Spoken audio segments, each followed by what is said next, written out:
Sasa ni watu wangu, so natumai mko poa, so mimi niko poa sana. So ndo nimetoka kutafuta an African church, at least nijisikie ni kama niko nyumbani.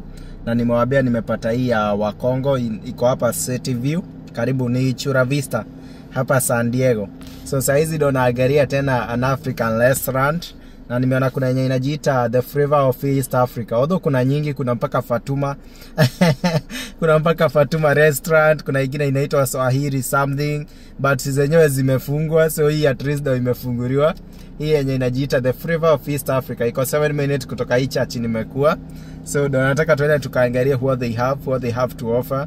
Unajua kuna kitu nakwambia, nilikwambia mse ukiwa abroad kuna kitu ambayo huaga inakufanya ufeel poa, like getting connected to your home, either kukutana na watu wa home, you know, either kukula chakula ya home, na si yenye umejipikia, because at the end of the day chakula yenye ni maybe nitaenda kuangalia pale, I can cook for myself, akina mokimo, akina mchele na waru, actually nimekuwa nikikula hizo, but there is this thing ambayo unakula maybe outside, ambayo ni chakula ya home, wanga inasirab vizuri na inafanya una feel connected na nyumbani, si unaona? So acha tuende tukaangalia that restaurant, tuone vile iko. And then from there, at least tunaenda tukijua mji, our new place, our new city in San Diego, California. So technically nimefika, ukiona hapa ni East Africa, but now shida ni pale nitapata parking mazee. Kupata parking hapa ni ngori. Sijui niende the other side nikapark kwa McDonald's. Alafu nikuje nishuke ni, because kupata parking hapa ni ngori manze, na staki unajua huku ukipark place ambayo haifai utapewa parking ticket. Hakuna haja nifanye nini? Hakuna haja niweze kukuriwa pesa za bure, si unaona? So acha niweze kufigure out venye nitapata parking and then tuweze kuingia ndani, si ndio? Alafu nimeona, sijui kama ni wa Spanish, nimeona wameingia hapo, umeona mwanzoni ni wa Spanish kwa hivyo ni kama hii restaurant it's open to all, hata kama ni sana sana East Africa.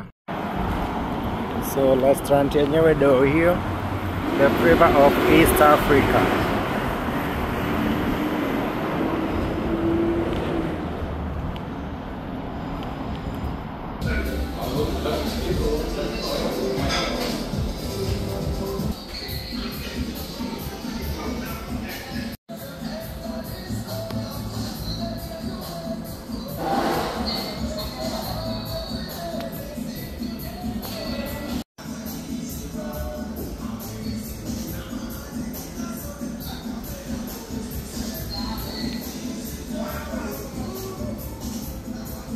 Kama vile mnaona nimeweza kuletoa menu yenye inaenda $14, akina African tea $4. Yani chai ni 500 na kitu, ni karibu 600 chai. Alafu naletoa rice hapo ni sijui $9, ni mandizi ni $12, $11 something, ni kama 1200. Animambia rice ni kama 1300 kasahani, unaona? Chapati by the way, chapati ni pesa ngapi? Alafu so mimi nilioda mokimo na chapati. So technically because I love mokimo, in fact mokimo it's my favorite food. Alafu on the side nikaweza kuoda chapati. Alafu akaniletea tule tu soda. Unaona tule tu soda tu nini tuili pale? Nitoa kuonja ni mango juice, na hiyo nyingine ni gani hata sikubuki the flavor. Alafu nisikie kama nitapenda, alafu mimi nikapenda mango juice. So unaona mokimo na chapati on the side, alafu mango juice hapo, si unaona? So ni time yangu mimi nikule, nisikie taste yake, nitawaambia kama ni poa ama sio.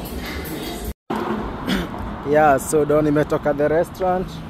Technically chakula yao sio mbaya sana. Chakula yao sio mbaya sana, because hata ukiangalia receipt nimekula nini? Nimekula chapati moja ni $4.95. Hiyo ni kama mia ngapi? Hiyo ni 600 chapati moja. So chapati moja ni 600. Unakuja unapata, bwana ameniwekea dengu on the sides, na sikuitisha dengu. Acha nione hapa. Kama venye nasema hapa, si unaona? So chapati moja ni $4.95. Hii dengu ndo nafikiria iko wapi mokimo? Juu nimekula mokimo ilikuwa inatoka $8. Alafu chapati, alafu mango tropical juice yote ikakuja $18. Actually sio mbaya by the way. chakula yao si mbaya sana, iko na ladha kiasi.